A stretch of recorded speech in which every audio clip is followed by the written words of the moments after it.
I do want women to know that there is an alternative to suppressing their bodies with hormones, that they can see their body as a good and they can live in that body holistically. Totally.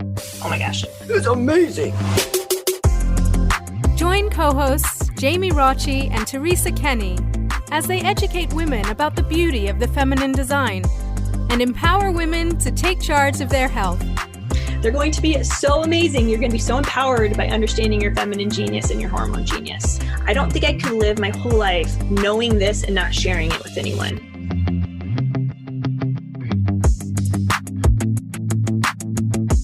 Hello, everyone, and welcome to the Hormone Genius Podcast. I am here with my co-host, Teresa Kenny, and we are going to continue our conversation that we started during our Hashimoto's episode that was just recently released.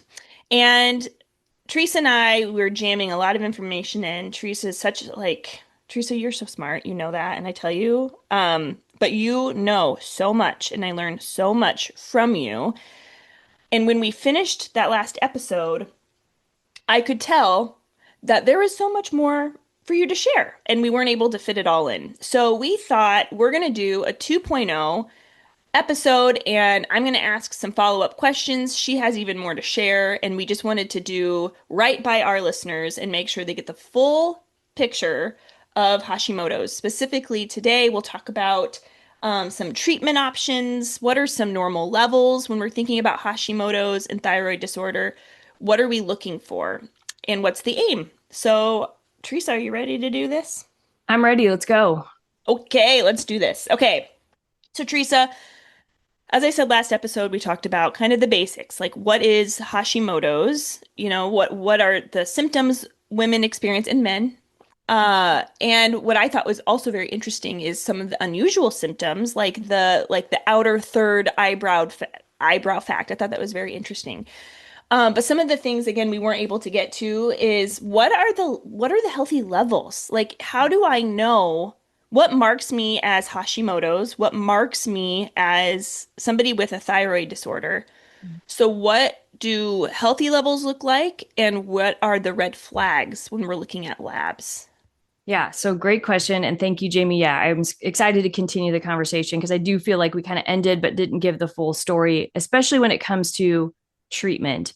And so for all of you out there, again, even if you don't know you have Hashimoto's, because that word kind of may be unfamiliar to you. If you have hypothyroidism, you are in this story because, again, most thyroid disorders are autoimmune. So you're in the story, and we want you to know that this applies to you if you have been told you have low thyroid or hypothyroidism. Well, how do we know the difference between hypo or low thyroid and high thyroid or hyperthyroidism? Now, I just want to say the vast majority of thyroid issues are not hyper. It's very rare. Now, there are situations where people who have Hashimoto's become hyper or high thyroid before they become low. And that is actually somewhat common because as the thyroid gland gets attacked by these antibodies, the thyroid gland can overproduce for a period of time thyroid hormone. And then it underproduces eventually because of the damage that the thyroid gland has gone through. So remember that people, even with Hashimoto's, can have hyperthyroidism, and then they can convert to low thyroid or hypothyroidism.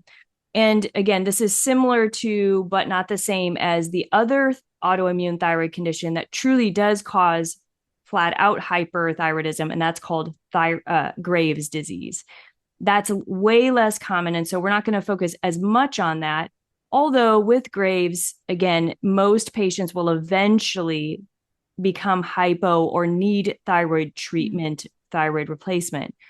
So for the numbers, okay, and this is always confusing, and I think maybe we touched on it, Jamie, in the first one, but I'm going to re-review it. So thyroid stimulating hormone. This is the main thyroid test that most doctors do. It's what's considered kind of the main gauge, right? The main kind of like, this is what tells us what is going on with the thyroid. It's your thyroid stimulating hormone, otherwise known as TSH. It's an inverse relationship. You like when people say to me, oh, I think my thyroid is off, and I look at the number, they kind of get it confused because actually, if the number is high, with TSH, your thyroid is actually underperforming or likely to be low in thyroid. If the number is really low or under the reference range, that's actually the opposite. It's hyper or high thyroidism in many cases, unless you are getting thyroid treatment, and that's a different story, and we'll talk about that. So again, TSH is the main gauge. Now, you need to remember that TSH is not an active thyroid hormone, meaning it's produced by the pituitary as a messenger hormone to tell the thyroid how much thyroid hormone needs to be produced for the body, but in of itself, it does not do anything. It doesn't have like energy potential. Let's put it that way. Yes. Hey, I have a question. Okay, for those of you listening, I raised my hand like in a classroom. Okay, so with TSH, and while that is like one of the number one, thyroid labs that a doctor would call for, how does that even make sense to understand the health of a thyroid if they're just checking for the hormone that's sent by the pituitary gland to the thyroid? It's from the brain to the thyroid. There's nothing about the physical thyroid that the TSH tells us. So why is it that that's so common for doctors and for them then to say you don't have a thyroid issue, but they only check TSH?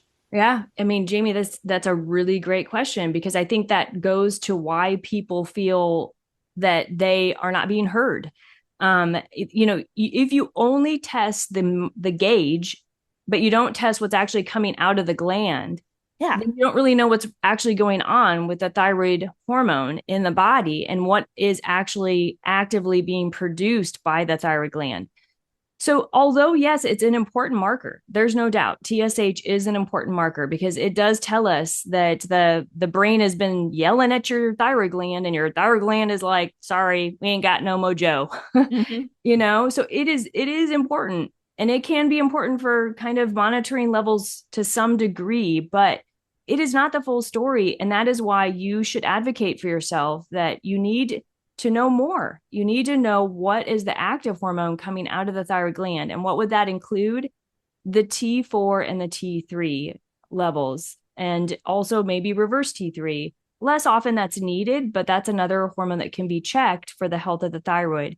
So T4, and just so we understand from a physiological standpoint, T4 is produced in larger amounts by the thyroid gland than T3 is. It's considered to be about 4 to 5 times more T4 that comes out than T3 of the thyroid gland.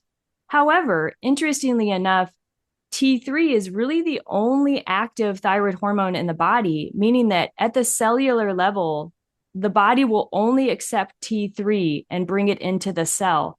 And so when it comes to actually what the thyroid does, T3 is the whole story. And so we have to remember that. But the body has been set up to be able to convert T4 to T3, and that is supposed to be a daily and efficient process. However, we know we live in a broken world with a broken body many times. And so sometimes the process of T4 to T3 conversion doesn't always occur. So this is where it gets confusing, even for doctors, because they think the whole story is sometimes T4 and they kind of completely forget T3. And that is a problem, because what's going to happen is you get a lot of patients who are like, hey, I don't feel any better, even though you think you're treating me. And we need to figure out why. And the answer probably comes down to this kind of conversion of the T4 to the T3, and really what the numbers are between those two kind of ratios, in a sense, of hormone. And isn't the conversion is happening like at specific organ sites, right? The T4 is being sent to like the kidneys, the liver, the gut, right? And then the conversion's happening there, and then they're sending T3 back. Is that correct? Yes, but most of the conversion actually does happen in the thyroid gland. Oh, So okay. most of it. And you're right, Jamie, like their conversion can happen in other places, but and this is why, like, if you know about iodine being so important, we talked about iodine, the actual kind of like mechanism is an enzyme called deiodinase. Deiodinase, and there's 3 types of it's a super hard word to say. 3 types of D1, D2, D3. And they are the enzymes that basically, create that conversion process. So D1, D2 literally creates the conversion from T4 to T3. And then D3 creates a conversion from T4 to reverse T3. And so anyway, you have to have iodine because that is literally the mineral in a sense that makes this enzyme work. But that process mostly occurs in the thyroid gland. That's why people who have thyroidectomies, even a partial thyroidectomy, which means that your thyroid was removed, they struggle with T4 to T3 conversion heavily. In fact, it has always been known by endocrinologists that if you take someone's thyroid gland out, they're going to respond in some ways much better to T3 because they don't have this inability to convert well. Right. If you give them T4, it's not going to work.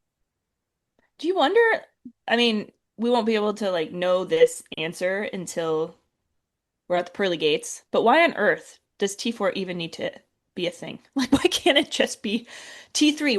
What's the point of the conversion of T4 to T3? I mean, I know there is, and I'm not smart enough to kind of explain that. But again, like everything in the body has chemical processes that are occurring a cajillion times a second. It is just the way that it was meant to be. Mm-hmm. And it's just that we have things that interfere with those processes, like stress, like being sick, and like toxins, like gut health issues. So there's all sorts of things that interfere with that process. And so I don't know exactly, Jamie, why it is that way, but it's that way to some degree in animals too.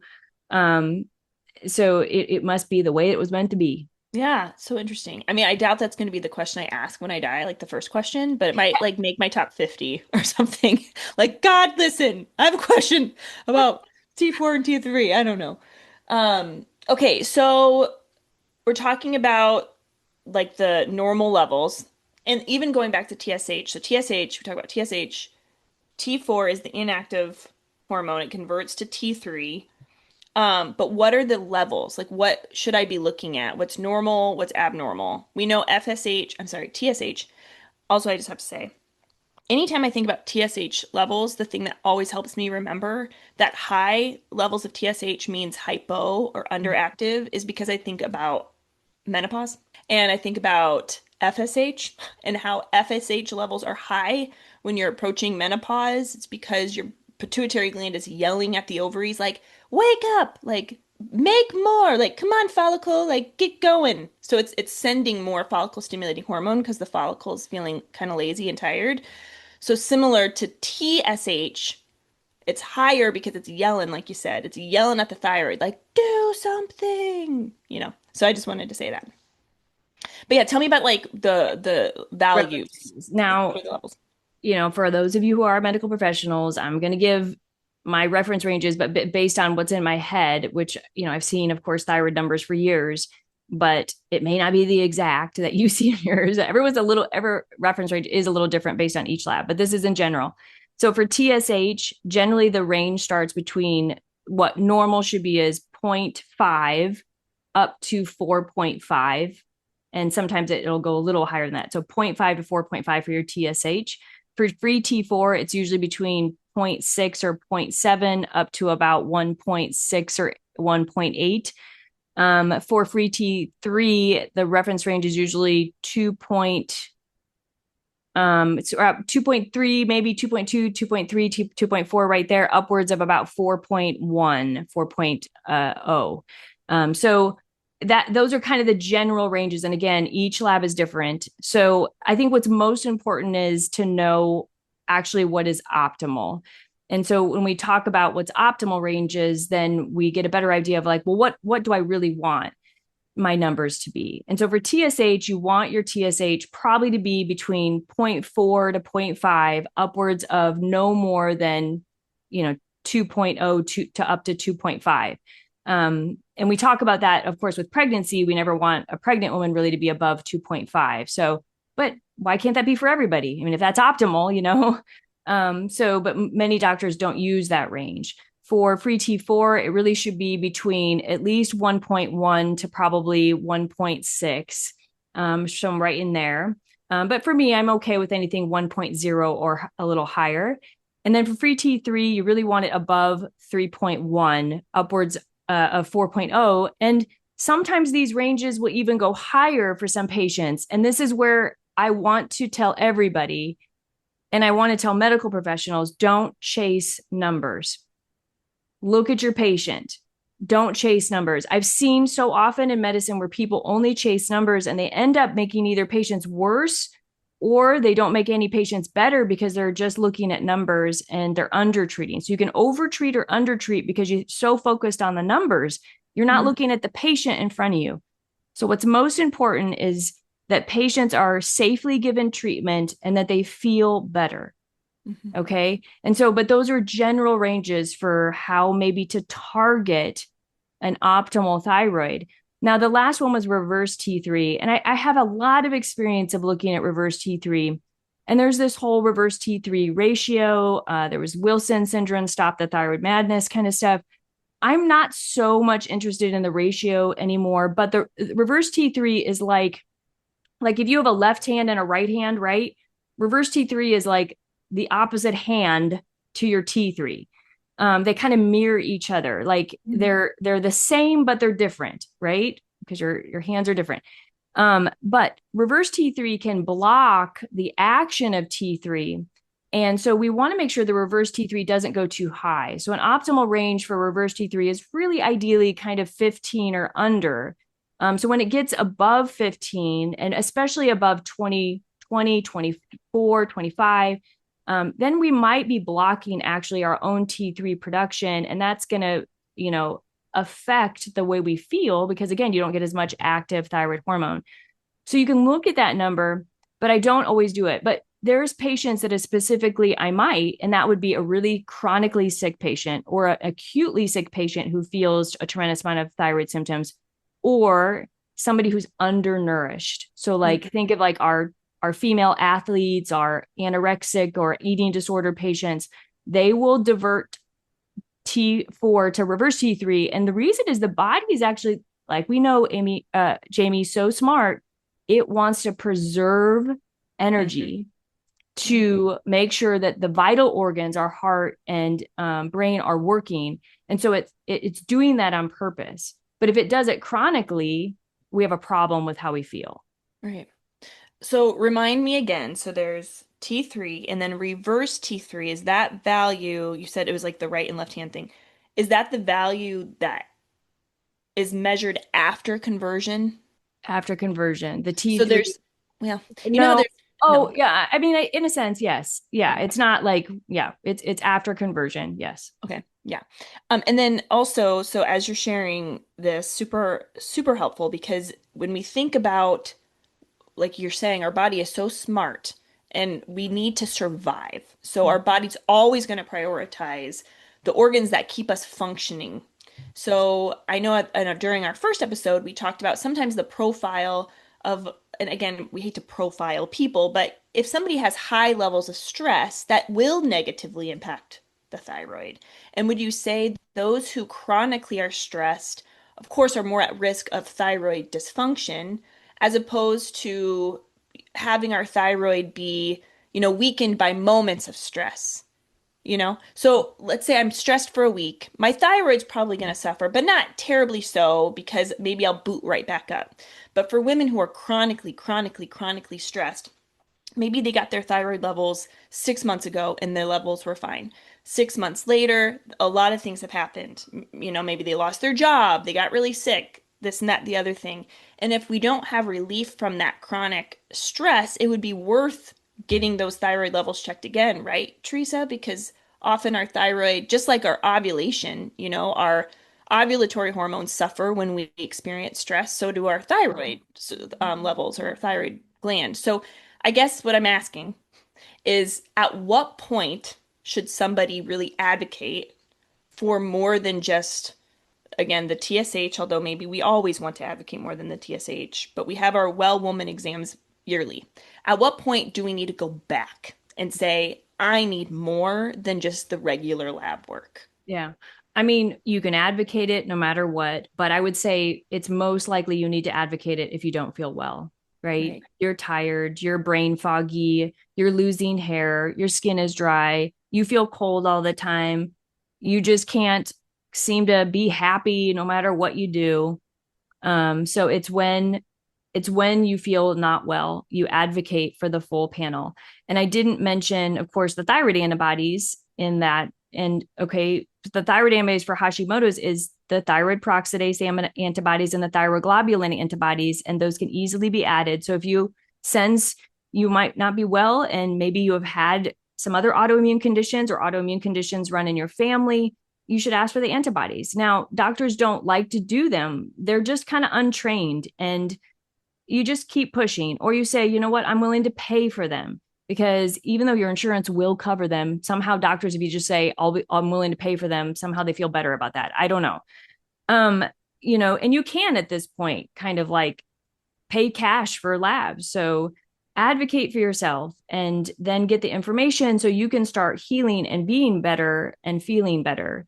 Jamie, I'm going to pause for a moment, just talk about We Heart Nutrition, because then we're going to talk about options for treatment next. That's going to be our next category. But We Heart Nutrition, of course, is our podcast sponsor, and we are very happy with having them. We're just talking offline about our episode that we had this summer with Kristen, the founder, with her husband. I think it's Jake, right? Kristen and Jake. And, just how excited we are to see that people are getting their supplements and enjoying the results. So if you have heard that episode, or, you haven't, go back and listen, but it was awesome. She did such a great job of promoting her supplements, because she really bases everything in the quality and in the research around what our human physiology needs exactly. And so We Heart Nutrition, you can get, they can do a quiz with their website that tells you exactly what you need. And you can use our code GENIUS for 20% off. Our code GENIUS, 20% off for your first order. So thank you, We Heart Nutrition. All right. We're going to talk about the treatment, Jamie.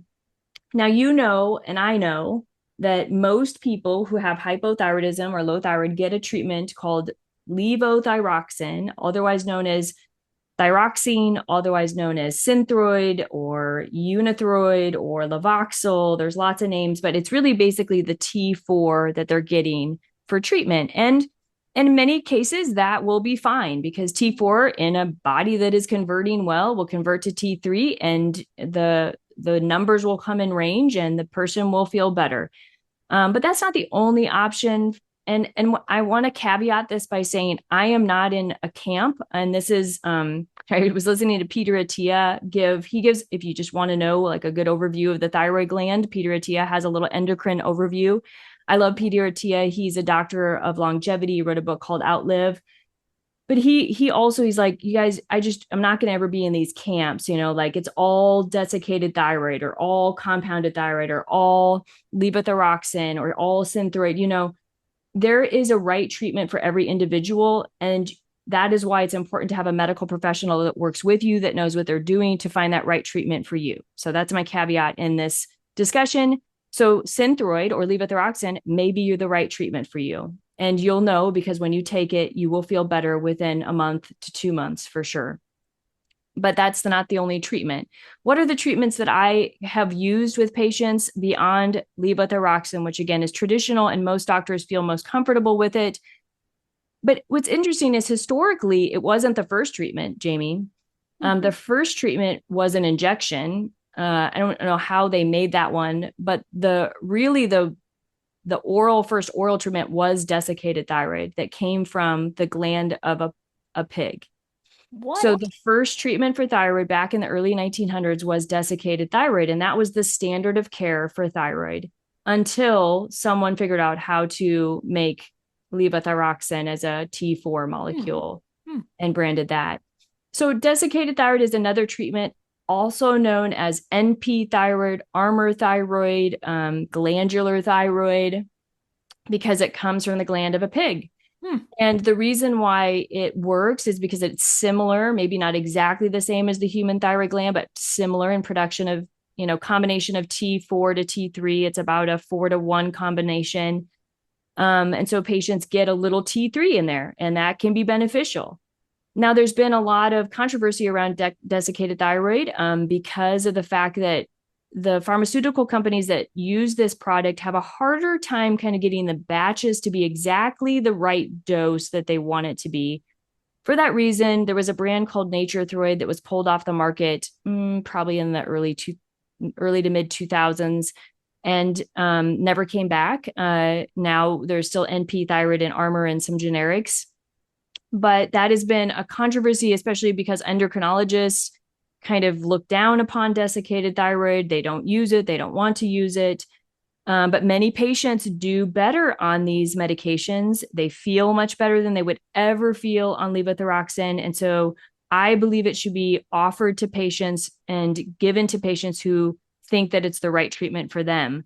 And Jamie, just so you know, also, just in August of 2025, the FDA came out with a statement that they are going to try to pull desiccated thyroids off the market. Ew. Or restrict them or force them to do something to have higher standards with those medications. So we'll see what happens. Now that's going to freak some patients out there, and never freak out. It's like we always get these things from the FDA and they don't always come true, but maybe it'll be a good thing. Maybe it'll force the pharmaceutical companies to make sure their standards of making these medications are high quality. But that did come out. You can look it up. FDA, desiccated thyroid, 2025. So we'll be watching that. Okay. Okay. Good to know. One thing that we talked about earlier, you mentioned that people that have Hashimoto's often are hypothyroid. So I'm kind of going back because I have to ask this question before we continue. Um, and that people with Hashimoto's sometimes are hyper and then they go to hypo. Mm-hmm. But is it possible that somebody could be Hashimoto's because they have the antibodies for it, but they're in remission? I think we maybe talked about this last time, but specifically where they aren't hypo or hyper. They have the antibodies, they're Hashimoto's, but it's not activated. If that is the case, then what would be the treatment or lifestyle recommendation for them? Right. So you're right, Jamie. There are people that have positive thyroid antibodies, but are not in need of thyroid replacement, right? Like, because what we're saying is that at the point you need medication, your thyroid gland is not producing enough thyroid hormone, and that is detrimental to your quality of life. But it can be detrimental to the body systems too, because it regulates the thyroid, so many different systems in your body. They're important. So if you have thyroid antibodies in your T4 and your T3 and all the numbers look decent and you don't feel unwell, you do not have to take medication in order to improve your thyroid. Now, you might think, oh, but I'd like to deal with the autoimmune problem. Yes. And the way to do that is what we talked about a lot last episode is gut healing, making sure you get all of the right nutrients that support your thyroid. And then one treatment, Jamie, that I didn't even get to touch upon in the first part was low-dose naltrexone. And, we have a great episode on low-dose naltrexone, but for any autoimmune condition, including Hashimoto's, this medication, low-dose naltrexone, could modulate the immune system to improve your thyroid antibodies. It doesn't work in every patient, but it should be a consideration for those who are looking to optimize their thyroid and their autoimmune health. There are other things like black seed oil. Again, selenium is known to bring it down antibodies, and I'm probably forgetting some others, but black seed oil, also known as currant oil, which can be got as a capsule or even tincture, I think, does improve thyroid antibodies as well. All of these treatments obviously are going to most likely be done through a functional medicine professional or more holistic possibly, but there are people like me who aren't functional medicine but still offer these treatments as well. Okay, so I'm learning a lot, Teresa. This is so helpful. We talked about kind of the reference ranges. We're talking about treatment. Um, the two last questions I have before we wrap up this episode. One, and again, we talked a little bit about this first episode, and you mentioned some now. If someone were to say, I really, really want to like approach the root cause, I really want to restore my health. I know we talked about gut health. Are there any other things? Last episode, we also talked about like dairy-free, gluten-free. Are there any other things to discuss regarding root cause restoration, sort of that idea? There's so many, Jamie, that it's almost overwhelming. I mean, Okay. and this is where I would refer patients to Dr. Isabella Wentz, Wentz. She wrote a book called The Root Cause and then the Hashimoto's Protocol. Now, I always forewarn my patients. There are two ways to, there's multiple ways to skin a cat, but like you don't have to necessarily go deep and go far. You don't have to do all these crazy things to get to the root cause. You can, but it's a lot of time. It's a lot of investment of energy and financial investment for some people. So it overwhelms people, the amount of areas that sometimes you can go in for root cause, Jamie. And so I just don't even know even how to even start with that. So I would just say that, yes, there are many root causes of autoimmune conditions. And I would refer you to Dr. Isabella Wentz if you want a deep dive there. I also like Dr. Weston Childs. He just has a lot of good content on Hashimoto's and thyroid. Dr. Weston Childs, he's a osteopathic physician who has made his life's work about thyroid issues. I think he has good content for that. But I also want to bring up, Jamie, because there are a couple of our options for treatment that I use, and I don't want to forget those because people will hear about Cytomel or Liothyronine. And Liothyronine is just the generic name of T3, and Cytomel is the brand name of T3, and it's available at every pharmacy. And so for a lot of my patients who don't want, maybe we're not doing desiccated thyroid, but they are looking to optimize their T3 a little bit more, we can use liothyronine. And it comes as a 5 microgram tablet, as a 50 microgram tablet, as a 25 microgram tablet. I most often use the 5 micrograms because T3 has a short half-life and it's like a powerful little thing. And you do have to be gentle with it with patients, and you have to bring people up on it slowly because some people, if you give them a whopping dose, it's going to make their heart race and they're going to feel jittery and stuff. So, but it is a good hormone. And for people who aren't feeling well on levothyroxine or Synthroid, it is life changing to help a patient's T3 be restored. But you have to know what you're doing with it and you have to do it the right way. So I would just go to somebody who has experience using T3. Sometimes with T3, for patients who are sensitive to side effects, I would say, of medications, we'll compound it into a timed release. And I really wish that pharmaceutical companies would make a time release T3. It would change the landscape of thyroid treatment because T3, like I said, is the active hormone. It will make patients feel better, but we only have this immediate release form, which means you have to dose it sometimes multiple times or at least twice a day.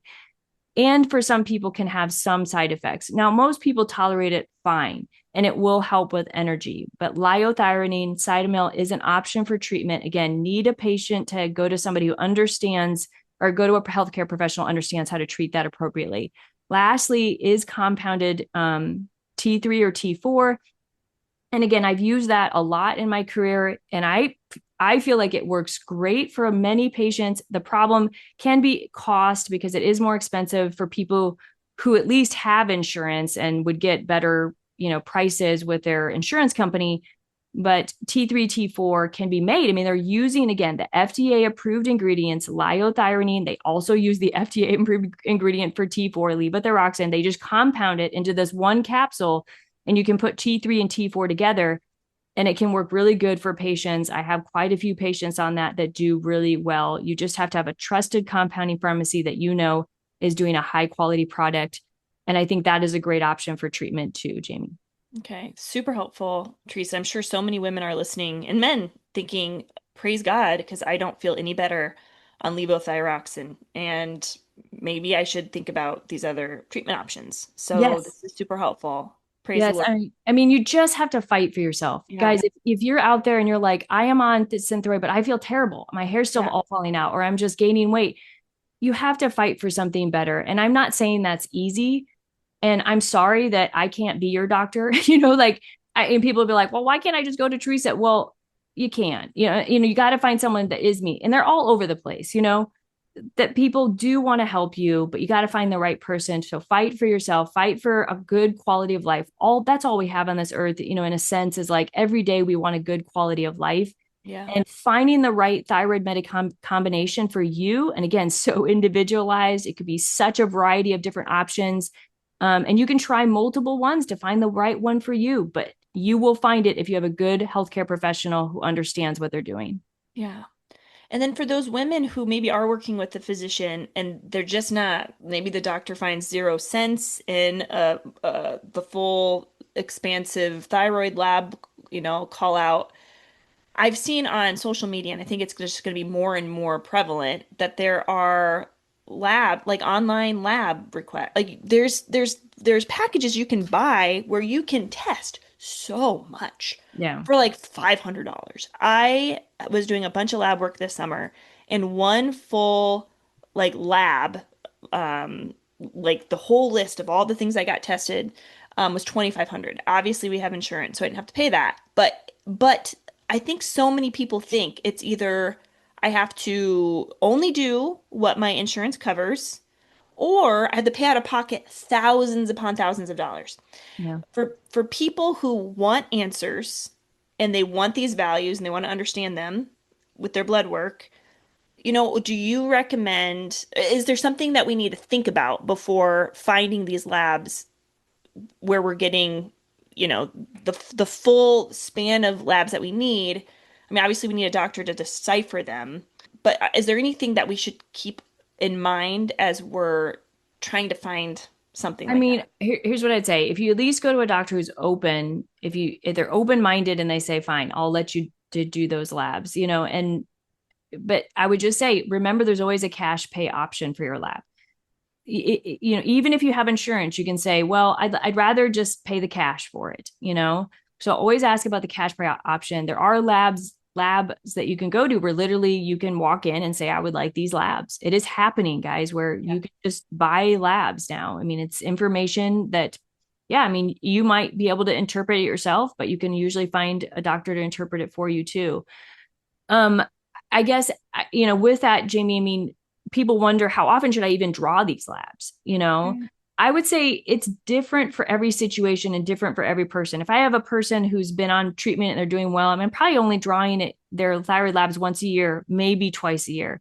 But for somebody who's highly not regulated and not feeling well, we might be drawing their levels every 2 to 3 months until they are.